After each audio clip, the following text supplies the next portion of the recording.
జై Hind to defence aspirants. ఈ వీడియోలో మనం ఇంటర్తో పాటు డిఫెన్స్ అలాగే డిగ్రీతో పాటు డిఫెన్స్ కొరకు అడ్మిషన్స్ ఏ విధంగా తీసుకోవాలి అనే విషయం గురించి క్లియర్గా తెలుసుకుందాం.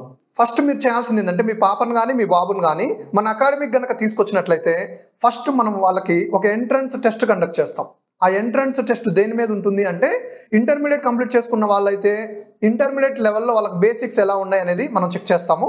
లేదు 10th క్లాస్ వరకు కంప్లీట్ చేసుకున్న వాళ్ళైతే ఇంటర్మీడియట్లో జాయిన్ అవ్వాలి కాబట్టి 10th వరకు మ్యాథ్స్, సైన్స్, ఇంగ్లీష్లో వాళ్ళకి బేసిక్స్ అనేది ఎంతవరకు ఉన్నాయనేది తెలుసుకుంటాం. ఆ ఎగ్జామ్ అనంతరం మెడికల్ చెకప్ అనేది కండక్ట్ చేస్తాం. ఈ మెడికల్ చెకప్లో స్టూడెంట్ యొక్క బొటన వేలు నుంచి టాప్ టు బాటమ్ హెడ్ వరకు, బాడీ బయట బాడీ లోపల డిఫెన్స్ జాబ్కు సంబంధించి ఏవైతే టెస్టులు చేయాలో ఆ టెస్టులన్నీ కండక్ట్ చేసేసి ఈ రెండింటిని బేస్ చేసుకొని ఇంటర్తో పాటు డిఫెన్స్లో జాయిన్ అవడానికి అర్హత ఉందా లేదా, అలాగే డిగ్రీతో పాటు డిఫెన్స్లో జాయిన్ అవడానికి అర్హత ఉందా లేదా అనేది మనం క్లియర్గా చెక్ చేస్తాం.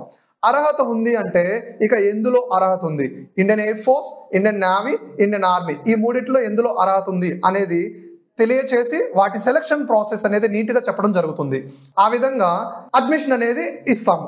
ఒకవేళ మనం కండక్ట్ చేసిన టెస్ట్లో ఏది క్వాలిఫై అవ్వలేదు అనుకోండి, ఇటువైపు రావద్దు అని చెప్పేసి క్లియర్గా చెప్పి ఎందుకు రావద్దు అనే విషయం కూడా క్లియర్గా చెప్పేసి అడ్మిషన్ ఇవ్వడం కుదరదు అని చెప్తాం. అలా చేయడం వలన మీ యొక్క టైం కానీ మీ మనీ కానీ వేస్ట్ అవ్వకుండా ఉంటుంది.